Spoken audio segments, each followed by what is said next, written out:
So this is chapter 9 of the Ickabog by J.K. Rowling, and chapter 9 is called The Shepherd's Story. "Your Majesty," said Herringbone, hurrying towards King Fred, who'd just risen from the throne, "there's a shepherd from the marshlands here to petition you, sire. He is a little late. I could send him away if your Majesty wants his lunch." "A marshlander," said Spittleworth, waving his scented handkerchief beneath his nose. "Imagine, sire."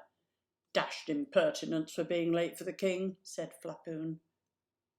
"No," said Fred, after a brief hesitation, "no.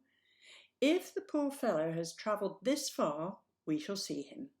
Send him in, Herringbone."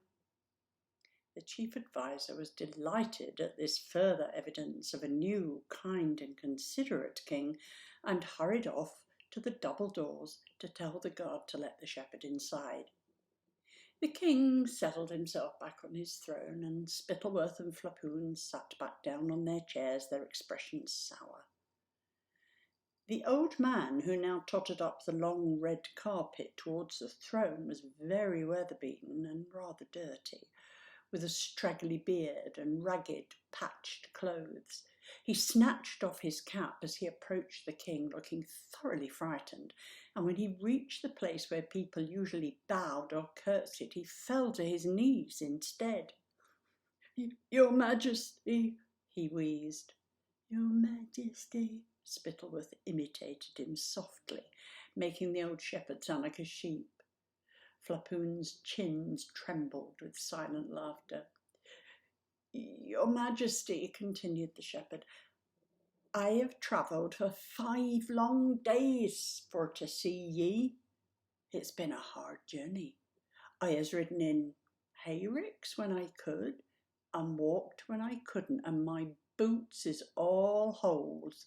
"Oh, do get on with it," muttered Spittleworth, his long nose still buried in his handkerchief. "But all the time I was travelling I thought of old Patch, sire, and how ye'd help me if I could but reach the palace." "What is old Patch, good fellow?" asked the king, his eyes upon the shepherd's much darned trousers. "'Tis my old dog, sire." "Or was, I should perhaps say," replied the shepherd, his eyes filling with tears. "Ah," said King Fred, fumbling with the money purse at his belt.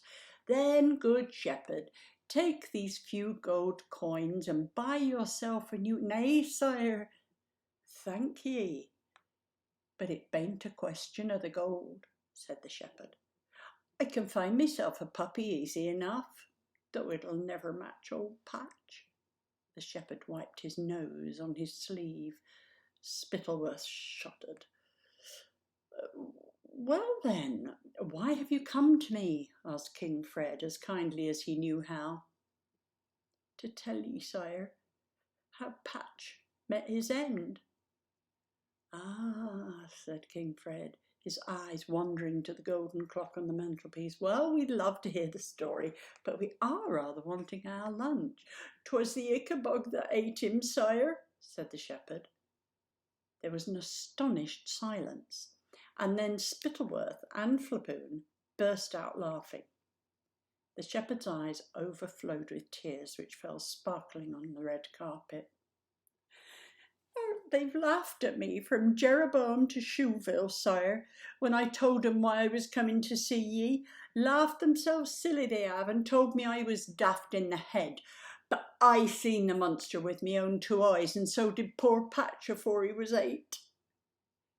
King Fred felt a strong urge to laugh along with the 2 lords. He wanted his lunch, and he wanted to get rid of the old shepherd.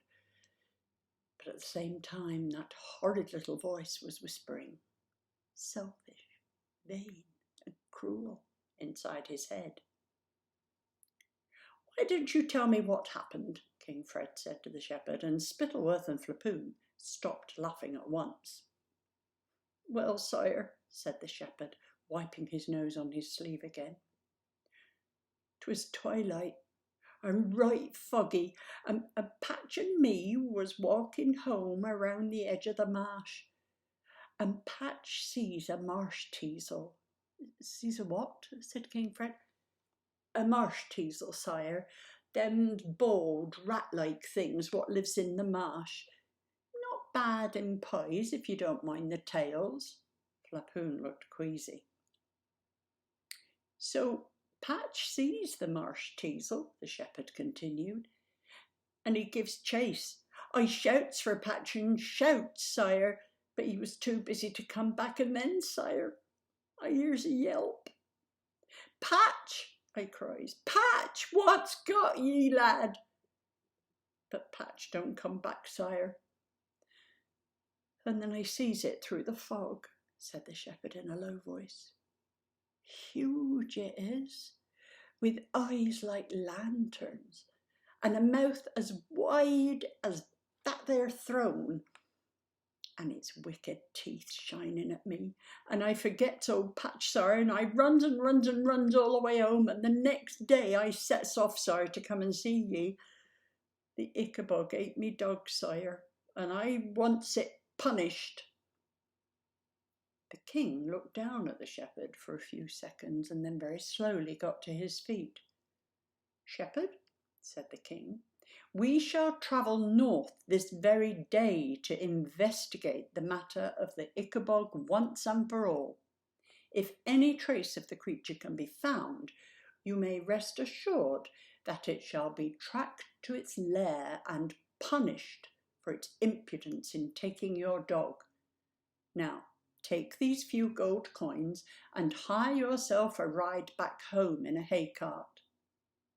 My lords, said the king, turning to the stunned Spittleworth and Flapoon, pray change into your riding gear and follow me to the stables. There is a new hunt afoot.